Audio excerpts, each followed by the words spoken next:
Hi there, you're listening to Unnatural Selection, the show about newsy type stuff and things. My name is George. My name is Tom. And my name is Adam. And with our powers combined, we are Unnatural Selection. Make sure you visit us at our salubrious home on the web, unnaturalshow.com. Quiet week this week. Fuck you! Fuck you! I was going to make that joke. Fuck you, Tom. Not much in the news this week. Do you guys hear anything going on? What are you guys playing at the moment? I don't know what we were going to talk about today. It's been ironing shirts recently, wearing shirts again, ironing them. It's really exciting. Why? Okay, no, I know we do actually have something to talk about, but fucking why are you ironing any of your shirts? You're working from home. I'm wearing a You're shirt. all on Zoom calls. You can... Why are you putting any effort into your appearance? Like, you don't have to We can look go good. out now, Tom, and I like to look good when I go out. You look gorgeous, Adam. Thanks, Tom. Truly looks gorgeous. Donald J. Trump, who is no longer the president of the United States, is that... Soon to be no longer the president of the United States, if we're going to get technical. But let's not let that ruin a good time. Let's not let facts get in the way of a celebration. And so the soon to be former president of the United States, Donald Trump. Oh, say it again. The soon to be used to president. Oh, slower. That's a technical term for it. Tom, but hands where I can see him, Tom. We don't need a Rudy Giuliani situation on on camera. No, but just be still, my throbbing penis. Yes, Donald Trump is ousted from the White House. And it's not even the Biden one. It's just the Trump isn't the winner that we're happy about. I woke up this morning. I was like, "This is a good day. Such a good day. This is a solid day. Sun is shining." I texted you both and was like, at 8:30 in the morning, is it too early to drink? And Jordan said yes, and Adam said no. So I'm glad I have you around, Adam, enabling my bad behavior. For the record, no, I didn't have a drink at 8:30 in the morning, but I wanted to because this is amazing news. Have one now. Let it all out, you know? I'll tell you what, guys, and I told you this before, but I'll tell you again for the listener's point of view. I was listening to Biden's acceptance speech, for lack of a better term. I don't know what you call it. I guess it's an acceptance speech. Yeah, that's it was good. Victory speech. It was a good speech, and I must have been real tense over the last week because I just cried for half an hour, like just bawled, like a little baby. And I was like, I don't know why. Like, he's not necessarily even the best candidate, but he was hitting like all the right notes for me, and it was like I feel I've been so like wound up and cynical for the last 4 years that it was just like a release of all that. First of all, I'm surprised that it's only been 4 years that you've been cynical. I feel like I've been deeply cynical since I was a teenager, so that's well done you on carrying that sense of hope into your 20s, Adam. That's well done. I'm torn between two impulses right now. One is to make fun of you for crying at a Joe Biden speech, and the other is to admit that I also cried during the Joe Biden speech. So it's twin impulses there. It was the best of times. It was the blurst of times, and it was just, you know what was really. Okay, so many things to talk about here. This whole show is basically just going to be an election special. We had news about Australian politics and corruption. The head of Australia Post stepped aside. Throw out the rundown. Fuck it. We'll do it live. Like, we've had nine days of zero cases here in Victoria. Who cares? Nobody cares.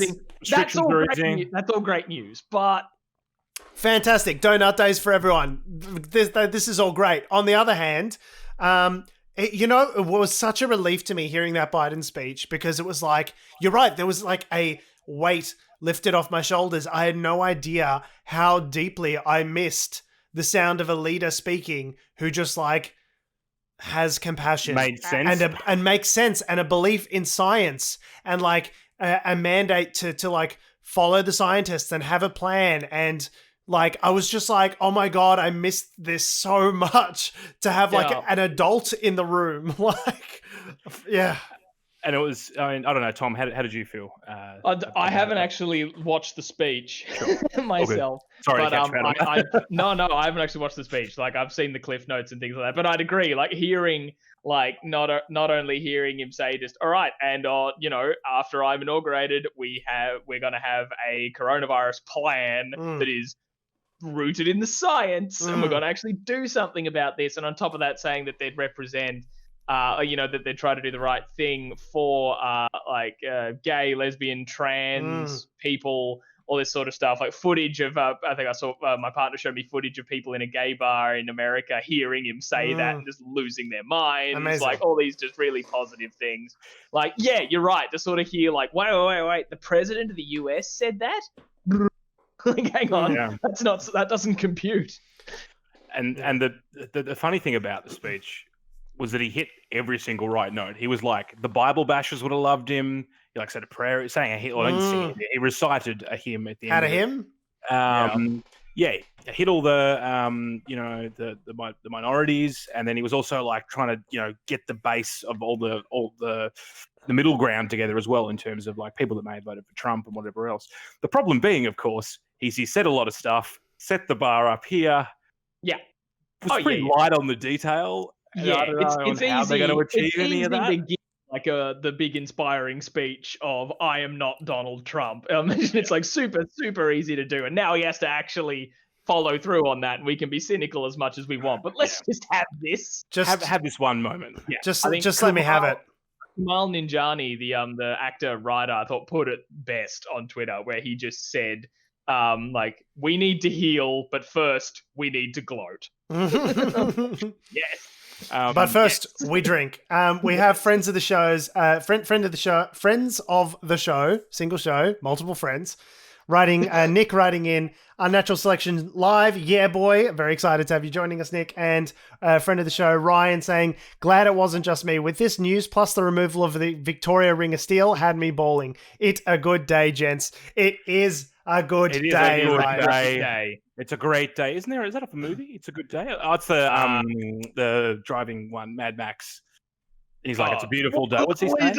When they're lovely day. Like this stuff in their face. Yes. Lovely day. Witness me. That's what I'll be yelling during the inauguration. Is I'll just be Joe Biden's getting sworn in as the 46th president of the United States, and I'll just be there with just like shotgunning a can of whiskey, just be like, witness me. I guess that's the good news. Yeah. Do we want to talk about what led up to the good news? So what happened? It was a big week because basically election month started earlier this week and only just concluded as of, was it this morning? Well, I woke up to the news this morning. So I think it happened overnight Australian time. Technically finished, right? Okay, so here's the thing: is that because we'll get to that. because of the postal ballots, things went sort of more or less exactly as us and other commentators had sort of predicted, that you would have, because of, Republican chicanery, shall we say, you would have issues where the early in-person vote would go to Trump, and then as the mail-in ballots were counted last in a handful of these states, that lead would then get slowly chipped away at by Biden, and then Trump would presumably prematurely declare victory, whilst telling Joe Biden not to prematurely declare victory 2 or 3 days after he himself had prematurely declared victory, but that's fine. That won't be the first and won't be the last contradiction from this outgoing president. Oh, that feels good to say. Outgoing President Trump. So basically we were waiting on a handful of states to decide the last sort of 20 electoral votes of the election. So Biden was hanging around sort of 254-ish, I think, for the longest time, for a couple of days. And we basically just had to wait for something like that. Yeah. Had to wait for the results from Nevada and Pennsylvania, and they were very slowly trickling in. Like, what were they doing? Nevadans apparently count 3 votes, have a 14-hour nap, and then just like, it's just like union rules. They're like, you want it done fast or you want it done right? And their decision to have a single time of day that they update merciless, was rude. Because especially when, thanks to, I know it got a little complicated because the Associated Press, Fox News, and then based on that, ABC here in Australia called Arizona for Biden before anyone else really did. So like you were seeing, if you looked at numbers on CNN, they didn't include Arizona and they were in the 250 mark. Whilst in Australia, he was at 264 for 3 straight days. Yes. And Nevada was worth 6. Yeah, So which you're would have like, brought him Nevada, exactly up to 270 electoral votes, which is what you need. Tiny Nevada, if they had just like counted faster, we could have put us all out of our misery. So we were all sitting there being like, what? Once a day? And at 4 a.m. our time? I can't go to sleep with this much anxiety, you guys. The thing about this, like the analogy I used to the boys was like, you know how I watch sport and I get really hung up on sport? This is what it feels like. Yeah, but the difference, is what it feels like. The difference, Adam, is that I don't have to worry about Sachin Tendulkar nuking a fucking hurricane. That's the difference. Okay, the stakes are somewhat higher. James Hurd isn't going to fuck a volcano if something goes wrong. You know what I mean? Like he might. And now that is when I will tune into the AFL.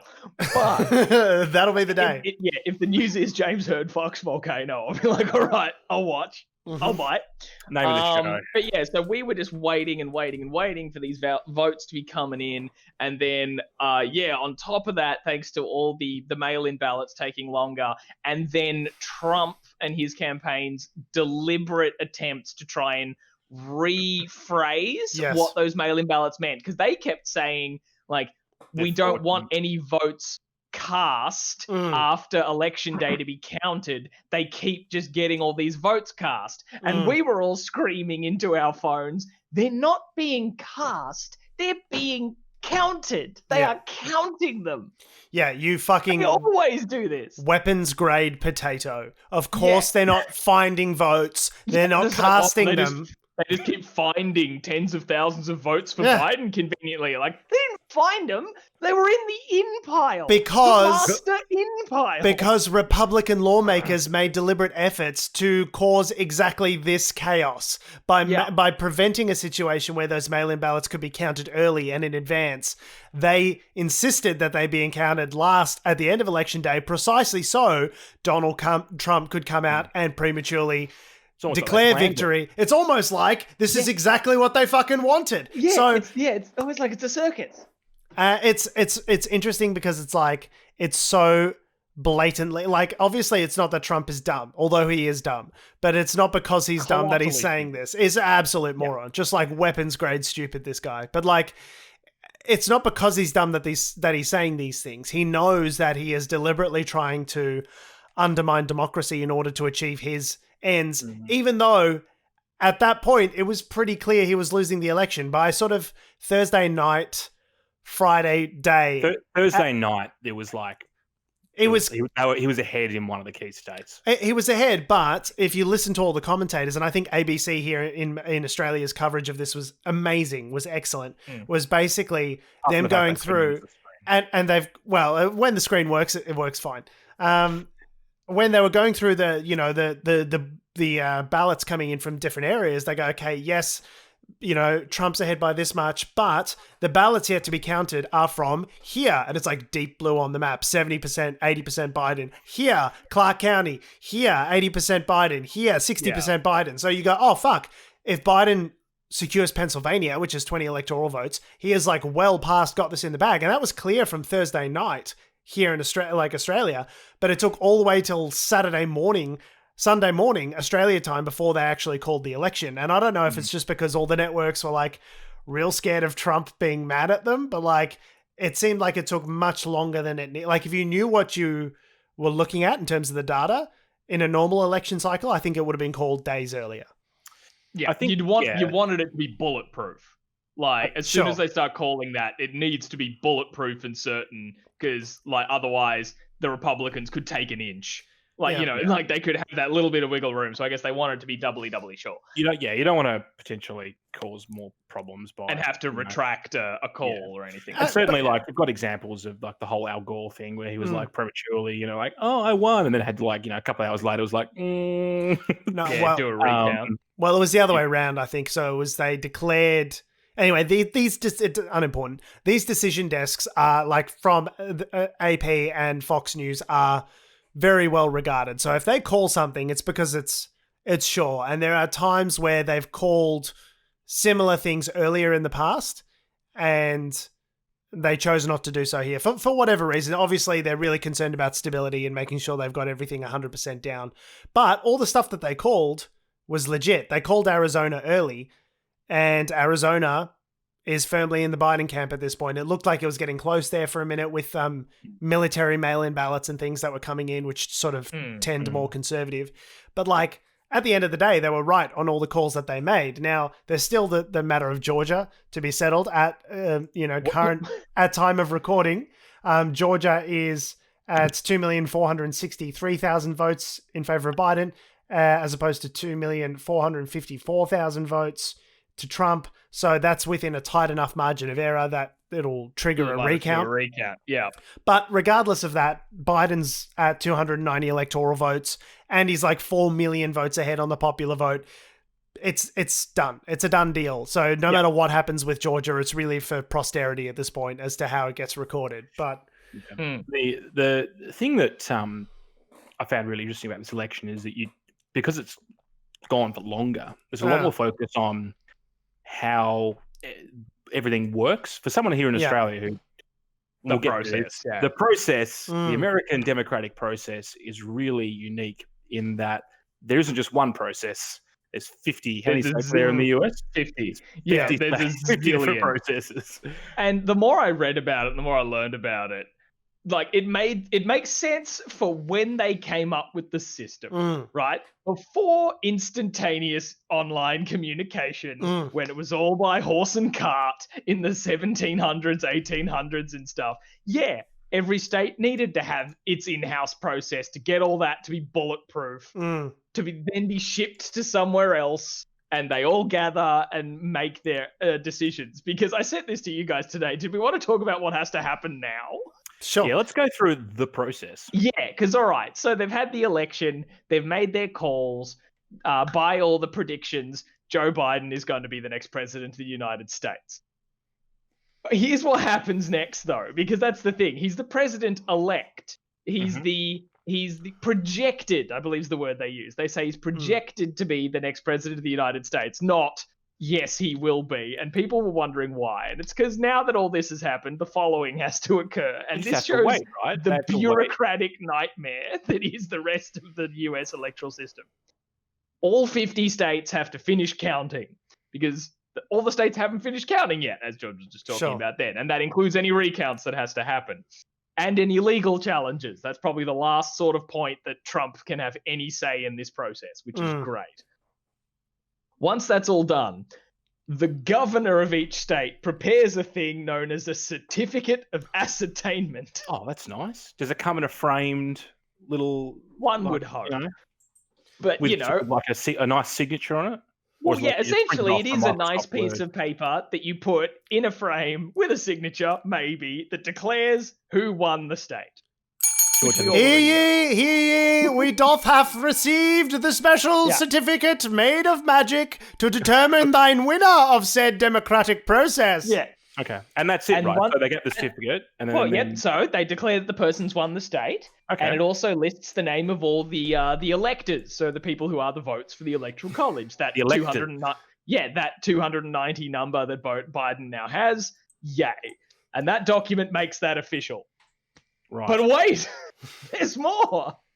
Right. On December 15, our time, so December 14-ish in the States, each of those members, of those electors of the Electoral College, they will meet in their relative state capital.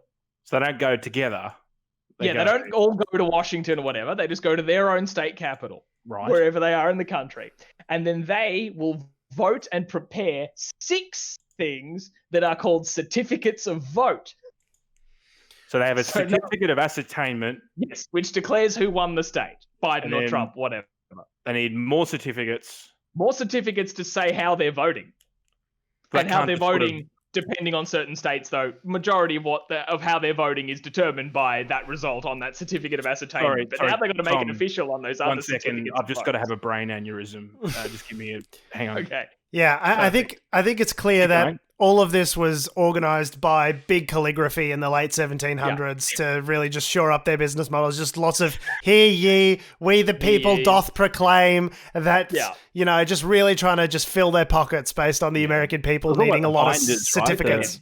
And the printers, the printers, keeping the printing press in so business. many binders. But now, once they have voted and prepared those 6 certificates of vote, and that's 6 certificates per state, that's what, like 300 fucking certificates? I don't know. They get sent over to the president of the US Senate, who's Mike Pence currently, and other government officials. And then they don't do anything until sometime in early January. So they just take some time off for a while. I mean, those Christmas certificates and all. took a long time to get together. So It's not such a long time to get together. It's not like they could just fucking email. Print them. And then in early January, the new Congress will hang out and count these certificates of vote just to make doubly sure who they've all voted for. And that will certify the winner of the election. And then Joe Biden's definitely the next president. But once all of that plays out. But the important question, does he get a certificate? Does he get a certificate? Does it say, maybe. I am the president? Fuck yeah. Here is your certificate to certify that you've received all the previous certificates. The certificate to end all certificates. And this is pretty much why I think a lot of people have said the allegations of voter fraud are kind of like they're false. Because it's so complicated, it's really hard to like actively have a system to falsify this on that scale. On that scale. I mean, you could potentially tweak with one particular state's setup, maybe, but you'd have to know which state would be the bellwether state. You'd have to know, like, it'd just be luck, really, if you're fraudulent voting. Florida's historically been a safe bet, but I understand what you're saying. It's hard to rig 50 elections, right? Which is what it essentially is. It's so insane. Funny that you said. Sorry, was there any more there, Tom? Or no, and at that point it's official, and then there's inauguration day on January 20. But the great news about it is that up until after we've gotten past that point of any legal cases resolved and any recounts resolved. Once the governors start preparing their certificates of ascertainment, so the very first certificate that has to be done, Trump can't do shit after that. That is, the White House has no say in how they go. An electoral college member. Well, I mean, yes, but that's stupendously illegal. Like, that's the point. There's no legal recourse he has to interfere in that process at all, which is why it leads to that great concept. Sorry, before we get onto your point, George, that you were getting to there, was that people often were asking, like, as Trump has currently still not conceded that he lost, and all that sort of stuff, what does that mean if he just refuses to accept the result, blah, blah, blah? Because he has no impact in this part of the process. So once those certificates are being made, the electoral college vote, the ratification of all that, and then the official, yes, it's Joe Biden in January, and then inauguration day happens on January 20.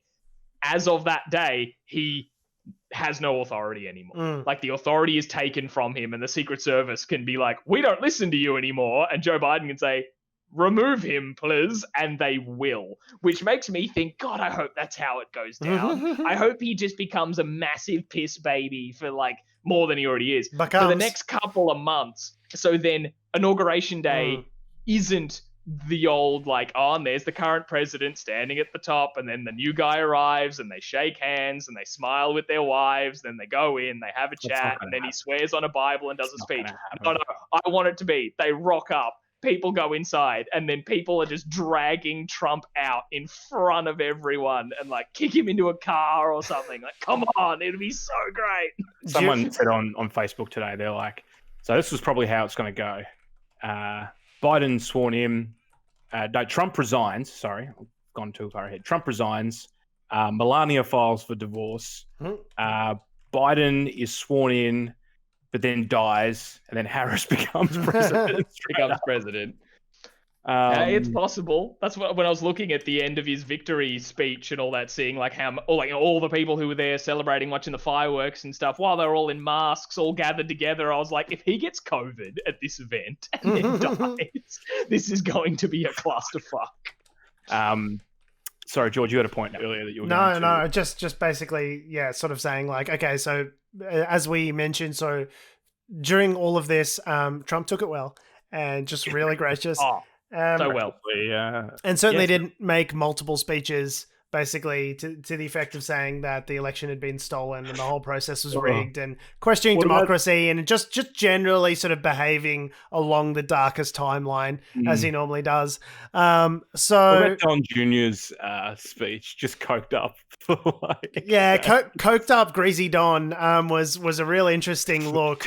Just like, there was something interesting. So in, I think it was in Georgia, they had this African-American gentleman there as a GOP prop saying good things about Donald Trump whilst being black. Yeah, this guy. Which was Vernon something or other. I can't remember his name, but it was who terrifying. literally advocated violence, saying that, talking about shooting and we'll fight to the last man. Yeah, and he was he said something like we're getting to the point we can see the whites in their eyes and we're gonna start shooting. Yeah, that's it. Even if that's like a poor, using a hunting analogy, it just sounded like you were saying, all right, grab your guns, we need a revolution. No. Yeah, so in amongst all of that, the American public sort of stayed calm. They listened to Joe Biden's advice to, keep the faith and sort of take the temperature down and everything. So there were protests, both for and against Trump, many more against Trump, as far as I could tell. But dance parties in Philly, dance parties in the middle of the street and stuff like that. It was definitely a vibe once they felt COVID safe, by the way. No, not a COVID safe vibe, but it was a vibe. Let them have it. Let them have the vibe. They can have the vibe. Coincidentally, I think they hit a record of 120,000 cases in a day. So, that's still shit. Freedom. Should we, speaking of revolution in the street, should we look at Alex Jones? Is it worth giving him airtime? Yeah. So this is what I was sort of coming to is there was something which was of a massive concern to myself watching this was the kind of violent rhetoric, and something that I think would be something that Don Jr. said in particular during that speech where he talked about this isn't the Republican Party of old. It's our Republican Party now. The Republican Party is the Trump family, more or less, which was okay, so they're clearly setting it up for some sort of situation where Donald Jr. will run next time around, or Trump will, maybe just spend the next 4 years campaigning on his own network, basically just spewing vitriol from the sidelines, or I don't see them just disappearing. They're setting themselves up for something. Also trying to protect themselves legally as well, I imagine, to some degree. As in from prosecution. A lot of people saying that Trump's going to be indicted next year once he's out of office. I don't see that happening. I don't see it happening under a Biden presidency. I think that'll be something that would be too divisive for the nation. I think you might get a situation like Gerald Ford and Nixon, where Nixon leaves office and Ford pardons him on the way out, sort of thing. Whatever crimes... Whatever you got, I think Joe Biden is just not the vindictive guy. He's the guy who wants national unity. He wants to bring everyone together. And by prosecuting the previous leader, it's just that's not going to be good for anyone. So what about all the crimes he did I know. before being president? All right, maybe if they don't prosecute him for all the stuff he did in office, but how many lawsuits did he have against him that being president just protected him from? Yeah, I literally had a conversation with a mate. This is my hope. My crying was then brought back into reality with a friend who went from happy crying back to sad crying. Sad crying. Who basically made the point that Biden, in terms of the establishment, if you want to call it that, won't actually affect any real change, right? Yeah, isn't going to fix, we're not now in our utopia. But the point was, and I was like, well, what are you going to do? You're going to pick Trump? And he's like, no, I just don't agree with picking anyone. I was like, fuck the system. He's like, fuck the system. We need a new system. We need to sort of have a viable third alternative, or we need to put pressure on them in the streets and protest and all right, and get angry. And I'm like, with you so far. Point, but if you want change, it happens gradually. Otherwise you've got quick change, and everyone, and then quick change tends to result in a lot of deaths. Yeah, tell comrade, your mate that really quick change via revolutionary means tends not to have worked out so fucking well historically. It ends up being a bit of a fucking bloodbath, as I recall, every time it's happened. So I'm totally fine with incremental Joe. Yeah, I mean, we're I think- assuming that yeah. Joe will have the teeth to be able to do any of this, but Well, we've got yeah, to hope. because We've got that's to the hope. thing. Like, as when we were talking about this before the show, it was sort of I brought up as to like, no, I don't expect that. Like, Joe Biden's very much of more left of center. He's still sort of more in the center kind of part. He's not immediately going to be like, oh, well, Medicare for all and universal basic income and let's abolish the police. Okay. Defund the police, not abolish the police. But yeah, all that sort of stuff. But he's at least someone I could trust that we could appeal to. Yes. More I than that, believe yeah. that he is a sane person who does rational shit. So to the extent that no, it's not going to be, the Green New Deal tomorrow, but like he talks about climate change, he believes it's real, he wants to put America back into the Paris Climate Accords, he takes it seriously as a problem, it's part of his economic package to get things going is to invest in, green energy and these sorts of things. Like I am comforted by the fact that he is a rational human doing sensible things and believes in, we share an epistemology. And you know what? He's the guy that America voted for. America likes moderates. They don't like extremists. They don't like extreme change. There's a bunch of bomb throwers who voted for Trump last time around, but they do not reflect the majority of Americans. The majority of Americans are center-left. Joe Biden reflects that constituency. So I'm totally fine with it. The point that I was sort of making earlier on that I don't want to stray too far away from is that there was that, those moments that Vernon Guy speaking, the GOP, Georgia lawmaker, Don Jr. speaking, Alex Jones speaking, all played into a trend, a very concerning, there was a deep, dark moment in there before all the ballots, or the vast majority of the ballots were counted, where it just seemed like really super dangerous and incendiary. Like we were sort of quite a dark moment for American history where people like Alex Jones are actually calling for violence, calling for a revolution. And I think for a lot of people, that's really quite terrifying. Like, yeah, it's all good now that we've come out on the other side of it with Joe Biden as the president-elect, but like it was looking real dicey there for a minute. Like I don't want to underemphasize exactly how scary it did get. Quite scary there for a minute. And we're not out of the woods, I suppose. No. Like I mean, there's still time. The 70 million people who voted for Trump aren't disappearing.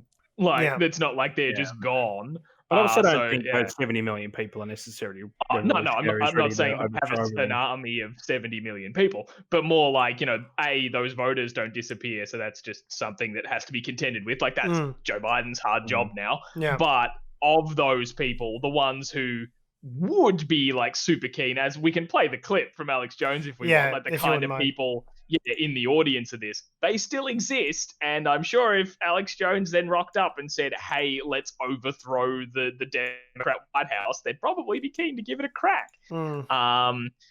So I guess to preface this clip, I will hop on with my screen here because I can share it to the thing. Like the footage is grainy and terrible, so I'll just play the audio. The audio is really all you sort of need. But full screen it. Oh, well, yeah, all that fine. grainy glory. This was in Arizona, I believe, where, and obviously, as we alluded to before, while some places had called Arizona for Joe Biden, it was a bit contentious with a lot of other places, so it was another battleground state where there was lots of pressure being put on vote counters and all that sort of stuff. So, renowned fuckhead Alex Jones had this to scream at a crowd of people. Audio, please. You can't hear it? No. Sorry, I thought the audio was there. My apologies. I can hear it. You can hear it? I need to unmute it. Perfect. Great radio. Why, Discord? Why won't you let me unmute it, buddy? What you doing? Please? Please? Let's just play it. And no, because Jordan, I'm not. Because but it's got to go onto the recording. The listeners won't hear it if we just play it. Science. So Adam, you and I can hear it and can be like, yes, how intellectually stimulating. But everyone else will just have like a 60 seconds of nothing. Well, yeah, I suppose while George figures that out, yeah, because like there were other sort of like dicey elements during the week of like, okay, got it. Oh no, we're yeah. good. Yeah, All as right, soon as you're ready, perfect. go ahead. Sorry about Right, that. I got to double click it. I got to double click it. Now I know. Alex Jones speaking in Arizona. I'm not sure what day of the week this was. Like midweek, post Trump's really scary press conference of which one? The first one or the second one? the one that all the news reports cut away from. So the second one. Yeah, the second one. Yeah. Anyway, we'll get to that in a minute. But here's Alex Jones. And we're here to tell them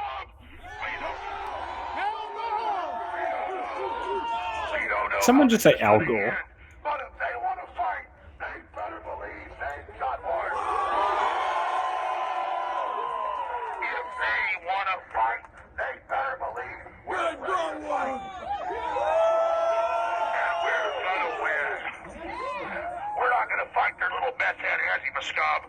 We're going to take on the Soroses and the Bezoses and the Gates. We're going to take it directly to those scumbag Nazi bastards that thought they'd kill this country just like we did Hitler.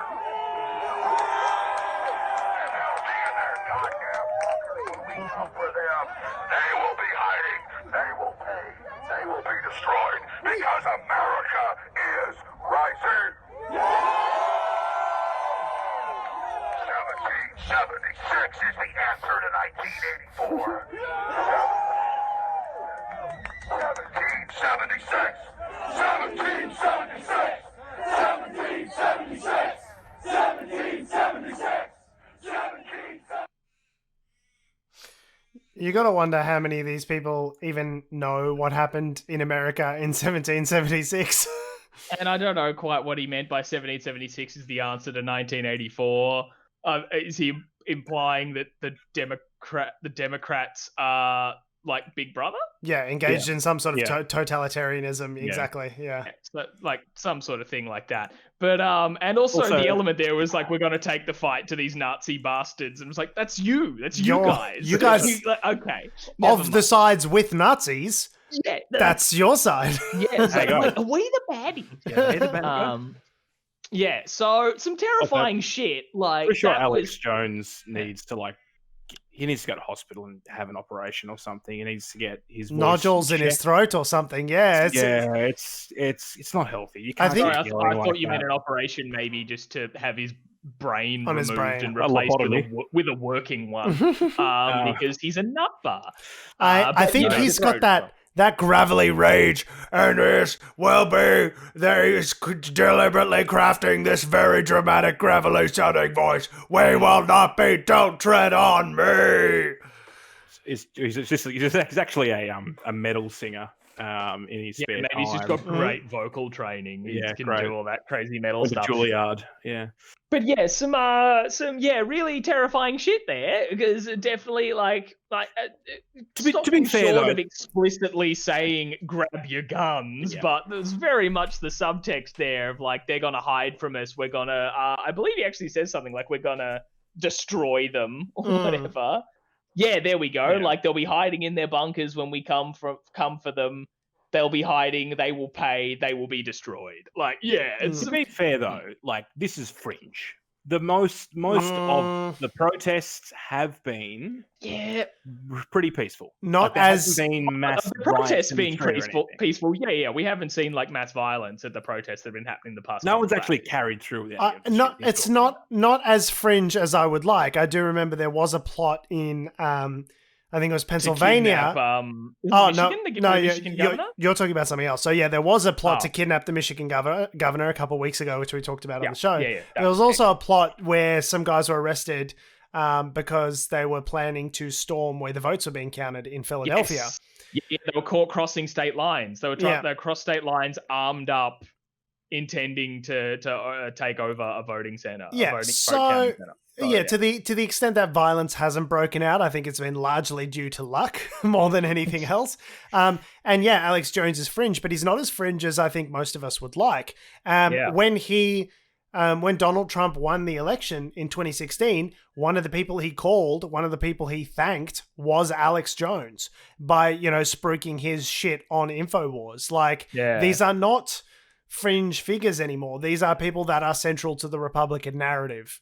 So it's concerning. And he said he was there. Now, Alex Jones, obviously the human-animals hybrid guy, may not be the most authoritative person when it comes to telling the truth about things, but he said he was there at the behest of the Trump family at that rally. So I do wonder whether that's him just trying to bring out his own self-importance or whether or not they did actually ask him. But Trump's appeared on InfoWars on his program multiple times. Whether or not they told him explicitly what to say, who knows? But yeah, I would certainly buy that they were like, can you get down there because you are influential to our base? Yeah. And then you just trust him to do the rest. Yeah. like they would, it's not so much they explicitly say, pullers start revolution, but they know that that's the kind of thing that he would do. Yeah, they say, get down there and do you, Alex. Yeah, very, very terrifying. This actually leads into something just about the media coverage of this week in general that I think is something important to kind of talk about, because it's both been really great, but also it's really pissed me off. Yeah. Which I don't know if you guys felt about this. Like, so for example, I was glued to the ABC Australia live feed and stuff. I literally planned my week around this. So I deliberately worked the public holiday on Tuesday so I could take a day in lieu on Friday to basically have a George election long weekend. Yeah. Oh, so I was just glued to, like, it was always on another monitor while I was working and all that sort of stuff. Just be like, what's happening? Where have they updated the count, et cetera, et cetera. It was not good for my anxiety. But things about it that I really appreciated was that whenever Trump gave his speeches of I've totally won or there's rampant fraud, all that sort of stuff, it was always headlined with Trump falsely claims victory. Yeah. Like Trump claims voter fraud despite no evidence. All this sort of stuff, like just straight up acknowledging that it's all lies. And then also with when he gave the second terrifying press conference, that, you know, American media outlets like I think CNN, MSNBC, all those sorts of places just cut away from it. They didn't just play out the whole speech. They cut away being like, there is absolutely no validity to anything the president is saying right now. It's all false, etc. And while like places like Fox News even, I don't think cut away from it, but they afterwards were like, there's no evidence of any of that he's talking about. Even Fox News was doing it. So it's kind of like too crazy for Rupert. Then something's amazing. And you saw do that. And you saw the articles from News Corp and from Fox and stuff coming out after sort of Pennsylvania was clear that it was going to go to Biden. Just like Murdoch dropped him like a bad transmission. It was just kind of like, okay, this guy's a loser. We got to find the next one. Like he just like rats off a sinking ship. Apparently the next day after that, like staffers at the White House just like didn't turn up for work. Yeah. Just like people knew that it was a complete fucking lost cause and they were just abandoning ship. Even like some senior congressional Republicans found their spine as well. Not many of them, but a couple of them. And that's the thing that's kind of driven me a bit nuts, because even seeing Anderson Cooper, the CNN journalist, and some others saying things like, this is shocking. We're seeing the president, like he said he was like a turtle on his back in the sun or whatever. Like some quote. So seeing like them just not mincing words, and even like here in Australia, just seeing them not mincing words, being like they were less kind of blunt in Australia, but more just like the president said this, there's no evidence of that, blah, blah, blah, blah. Not even entertaining it. And I'm like, this is great. Where the fuck were you for 5 years? Yes. Because but it's funny that you say that, because I felt they could have gone even further. When I see it, they're like unfounded claims that Trump, alleges voter fraud. I was like, guys, it's okay to say lie. Like, I don't know where it's, you don't have to go, there's no evidence of this claim. You could just say, it's a bullshit claim. Like, we don't have to entertain the idea that there could possibly be evidence. Like, we know that this is a false thing that he's trying to push. Like, and there is no evidence. It is obviously transparently a lie. Like, it's okay to say that. And the way the ways that I was saying it were great, but it also just clearly sort of showed that when it was coming down to a point of like, oh, he's not going to be the president soon. Yeah. So we just give up all pretense and we call him on his shit. I'm like, you should have been doing this always. Yes. And even ABC, like, I'm like, we can shit on Fox News and the Murdoch press and all that till the cows come home. But even like ABC News here in Australia, like, yes, you'd see like if Trump said something like 2 + 2 = 5, like the headline would be Trump says 2 + 2 = 5, and then in the article you'd have somewhere there being like, there's no evidence to substantiate the claim that 2 + 2 = 5. But now they'd say Trump falsely claims 2 + 2 = 5. So headlines matter. Yes. Like, because so many people don't like read into the details of it. Like, headlines matter, and that this is the kind of shit that you should have been doing ever since he started running.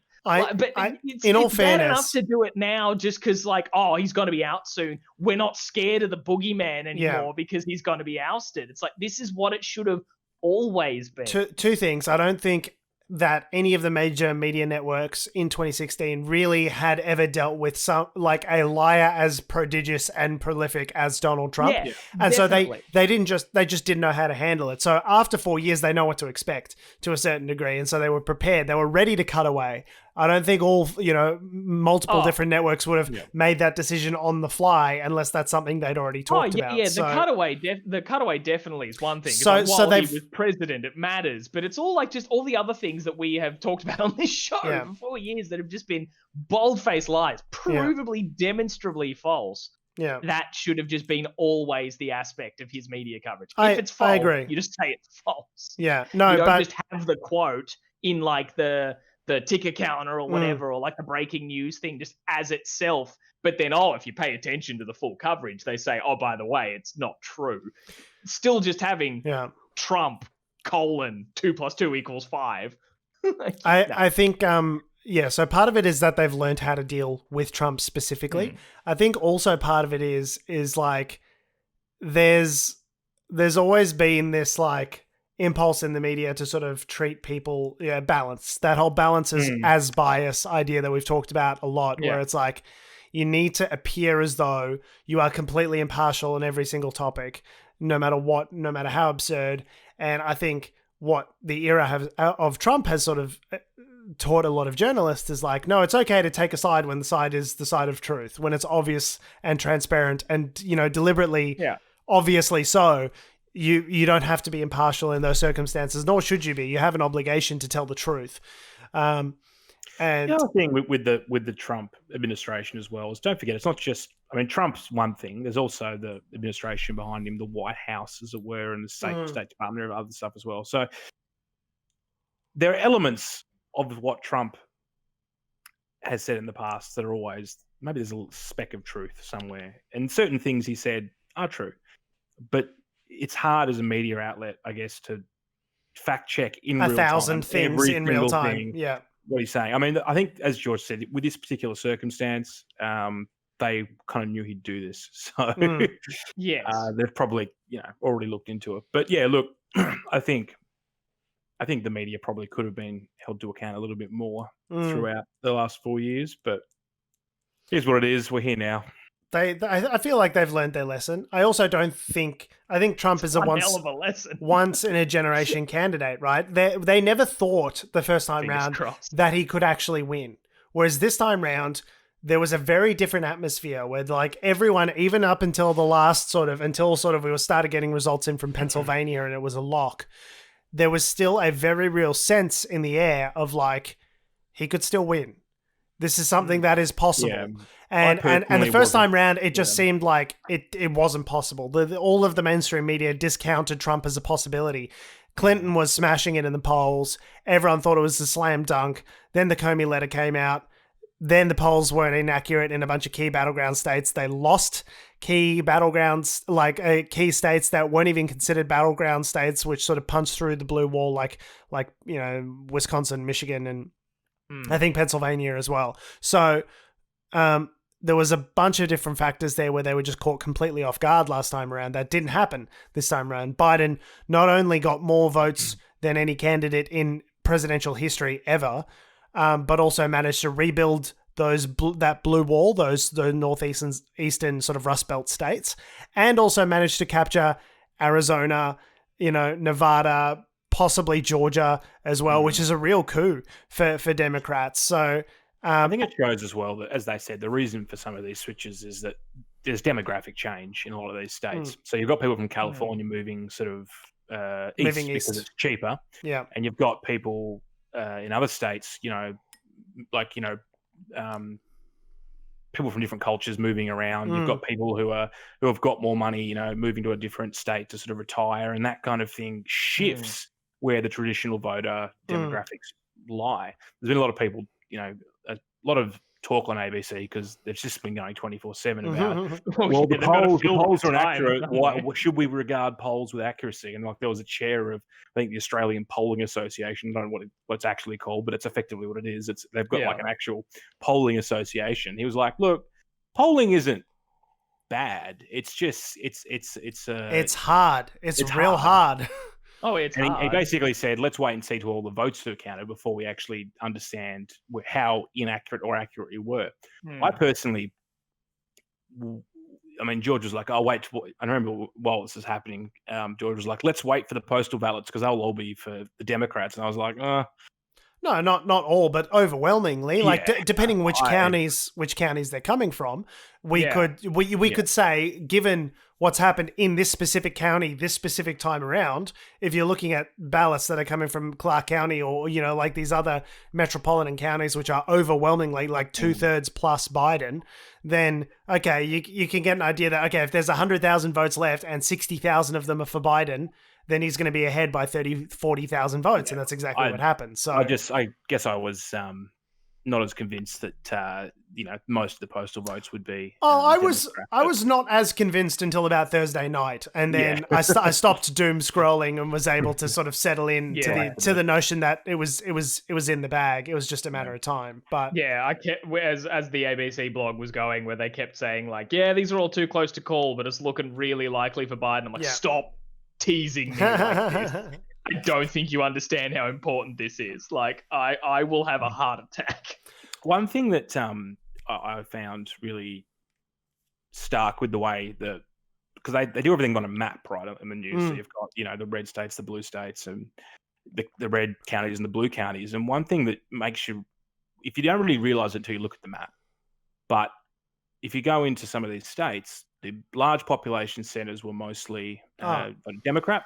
Pretty consistently, the rural areas all voted Republican. And I think that says something pretty significant in terms of, the inequality in America. Are you about to use the word polarization, Adam? Because I swear to Christ, if I hear the word polarization again one more time in relation to this election, I'm going to throw you out. I'm going to defenestrate you out of this fucking window.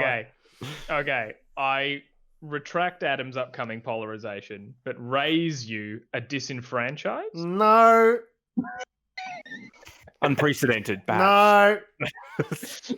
No. I love, you know what I really love? I love that we're going to be able to make fun of Biden now. Oh, my camera's died.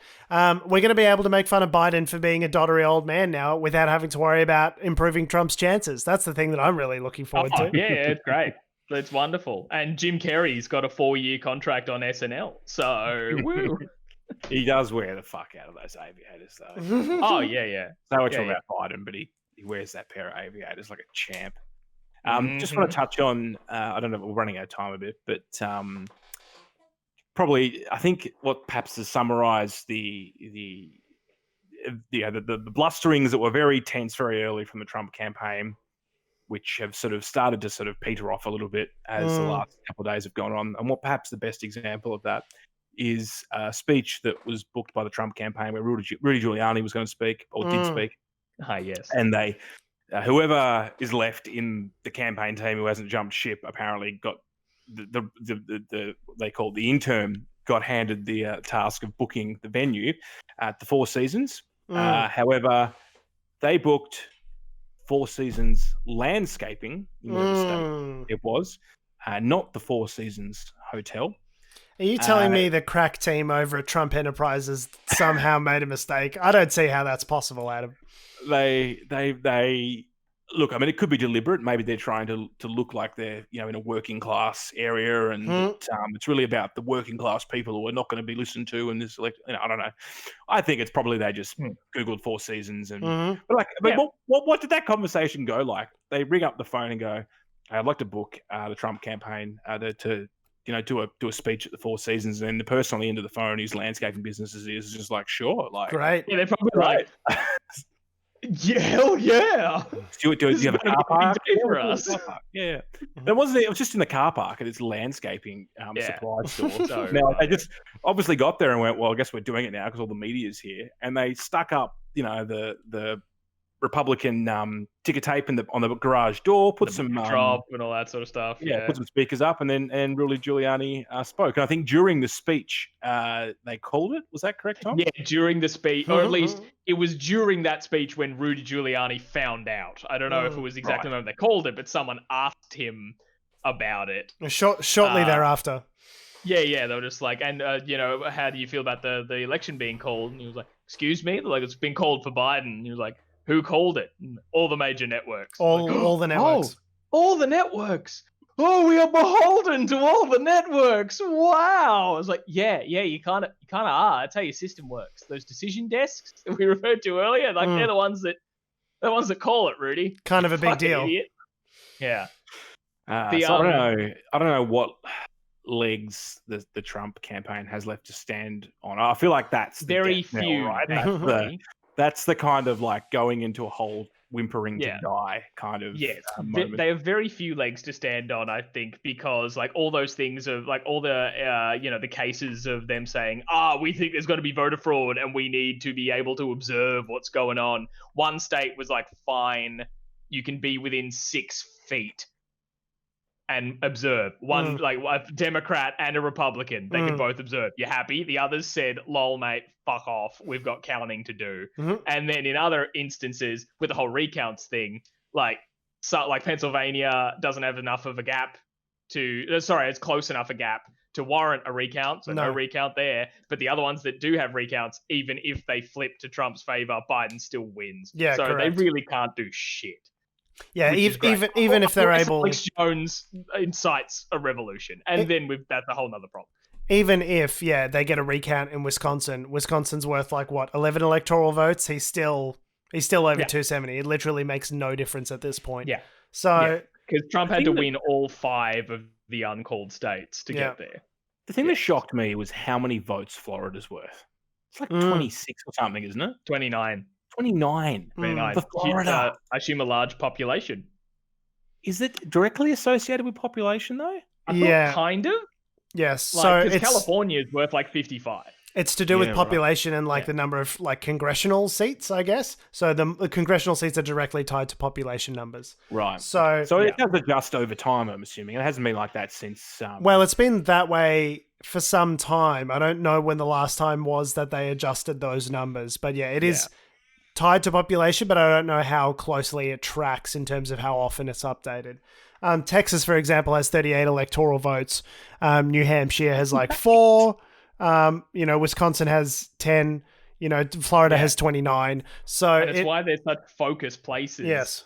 For them to campaign in, like, because the Republicans, and it almost seemed like Texas was maybe going to flip, and then then the Republicans won, which would have been huge. But that's clearly why like appealing to Texans is a big thing for the Republicans, because it's a guaranteed nearly 40 votes. The fact that Texas was even in dispute, Donald Trump goes, we won Texas. And I'm like, you're a Republican. You're fucking supposed to. What do you want, a cookie? Like, of course, the fact that you nearly lost Texas is fucking crazy. Like, the fact that, Florida, they were down by, sort of 2% in Florida.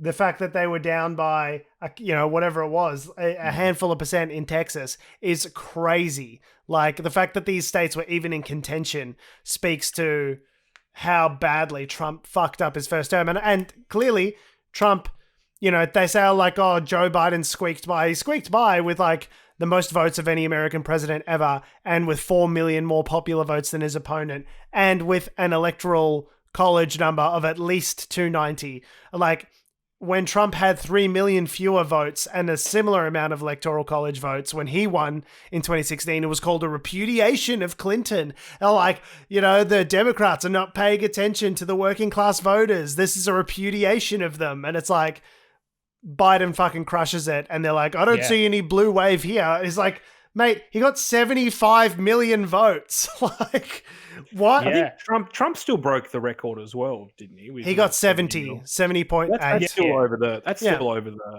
record as well. So, But I mean, you have a high turnout election on both sides, right? Both sides recognize that it was because of postal ballots, because of all, the sort of fervor around Trump, it was going to be a really high turnout election. So they needed to get to work. So in Georgia, Stacey Abrams lost her gubernatorial bid in 2018 and then registered, I think, something like 800,000 Georgians to vote for the Democratic ticket. Like, there's been a really concerted effort to get people registered, get people out to the polls, because they knew it was going to be the highest turnout election in American history. So, and as we can see, in some places, 4, 5, 10,000 votes can be the difference between winning a state and winning all of the electoral votes in that state, or getting fucking donuts. So, it worked out good, but it easily 70, 100,000 votes in the other direction across a smattering of states could have easily landed us with the opposite result. So the point is, the electoral college is dumb and broken. Yes. So, boys, what next for us? Do we hang up the boots now? There's nothing else to rant about. Everything's fine. Everything's fixed. No, everything's fixed. Clearly, There's a lot still to talk about. So they haven't fixed the lack of a majority in the Senate. So the Democrats are going to have a really hard time getting things done, because they're going to need to get Mitch McConnell to negotiate and sign off on anything that goes through the Senate. Sending it, what did he call himself? The Grim Reaper of like Democratic bills or something like that. He's like, you send a bill to me, I'll kill it. Yeah. Yeah. So because he doesn't know how to do his job properly. There's a lot of there's a lot of challenges. Obviously, they got to get the coronavirus under control. They got to get get back into multilateral agreements. They need to undo a bunch of the things that Trump did during his tenure with executive orders in terms of the environment and kids in cages, and like there's so much stuff for them to do. Like it really has to. You have to reverse from a foreign policy perspective. There is, if you want to go back to normal, there's a lot to undo. Like I know today, Scott Morrison did a little speech about American democracy and welcoming. Can we ask him next? We got Trump. Can we have an election tomorrow? I don't think so. Can we just get rid of Scott? But they asked him about the TPP, which was basically all ready to go before Trump was elected. And I think, Australia and Andrew Robb had put all these hours into it. The Trans-Pacific Partnership. Yeah, so basically a multilateral agreement between a bunch of Pacific nations, Australia and America, in order to sort of work around China, basically, and edge them out. And so... China's going to love that. Well, I don't know if China were... I think China were a part of it, weren't they? Mm-mm. Definitely not. Anyway. And it's not like that relationship's gotten more tumultuous in the many years since. No, so we kind of need the TPP for and it's still especially running, but basically since our government's comments in the last week have initiated what looks very much like a trade war with China. So that's fine. Yeah, so they've now banned, what's the latest thing? Beef. There's wine, or all sorts of shit. Yeah, the latest one is barley hasn't. I know barley has been. The one thing they probably won't do is iron ore because they need it. But the latest one is meat. So they've announced suspending imports from Australian abattoirs. They'll still happily take our baby formula, though, I expect. They'll take the baby formula. They'll take the iron ore, but fuck you and your plant-based products and meat derivatives. And Penfolds wine. Yeah. Because it's... We dump wine, whatever that means. Anyway, what was the point? Oh, yeah, Scott Morrison, I was like, we would love it if America, we would welcome them back with open arms if they want to join the TPP. I bet they do. His comments over this week just about the US election have been fucked, because people are like, hey, so do you denounce like the whole, Trump's fascist dictatorship? I'm not losing, blah, blah, blah, denial of reality. And he was like, I believe they're a great democracy, and that's all I'm going to say about it. It's like, no, but seriously, you're not going to say that fascism's bad? It's like, excuse me, what? How great's Australia? And all that kind of crap. Like he he was asked, about would you basically they were asking him to pick a candidate at the time when it wasn't. It seemed 100% uncertain. clear. Yeah. So he's not going to do that. But then after the fact, like today he did this. I know we weren't going to talk much about Australia in this episode, but today he said, like, he did his whole thing of congratulations to Joe Biden and Kamala Harris on your victory, blah, blah, blah, blah, blah. And then he thanked Trump and Mike Pence and Pompeo. He's like, thank you for all the cool shit you've done for us over the last 4 years. I'm like, you don't have to say anything. Just congratulate the new winner. Don't thank the fascists. It's such a weird double standard that we have with Trump, where it's like, he has to. No, you don't. You absolutely do not. As far as you I've don't seen. have to thank him. You have to thank the outgoing, and then because it's all about the broader relationship. From what I've seen, Jacinta Ardern just said, like, congratulations to Joe and Kamala. The end. Say, oh, by the way, thanks, Orange Hitler. Like, it didn't. Yeah, thanks, Cheeto Jesus on the way out. No, there's this weird, like, double standard we have with judging Trump against other people and other candidates, where it's like they're not equal. We need to, like, appease him. We need to make sure that he's happy to leave the office before he can leave. And it's like any other candidate. Like 4 years ago, right? I remember a lot of Republicans getting on TV and saying, fuck your feelings, right? You lose. You get nothing. Good day, sir. Good day. That's the Republicans were flipping birds and shit 4 years ago. Now they're like, oh, we need to respect Trump's fifis and, like, coax him out of office like he's a fucking angry cat. Why is there this double standard for him and no one else? I've seen that people, like, pushing that similar agenda, but with just the regular voters. It's just like, no, now's the time to reach out to a Trump voter, because, like, you say, I understand, I empathize with you. I've been there in 2016. And a games critic that I follow, Jim Sterling, phrased it really well, saying, like, no, if you honestly believe we should be making them feel the way we felt in 2016, you're advocating for us to be much crueler. Like, you see what people were like back then? Don't try to appeal to these fuckheads. Yeah, they weren't worried that Democrats that hand-knitted pussy hats were going to come and fucking, spill blood in the streets, okay? It wasn't the same thing. And even then, when people... I think you have to be to a point. Like, from a leadership perspective, there has to be you have to be careful about what you don't want to incite the right wing. Otherwise, Alex Jones gets about 100,000 more people in his little army. And the whole thing of, like, when people do say, like, oh, you can't just, as, like, I said earlier in the show, it's like, you can't just pretend those 70 million people who voted for him aren't there anymore. And you need to have that approach of, like, we're here.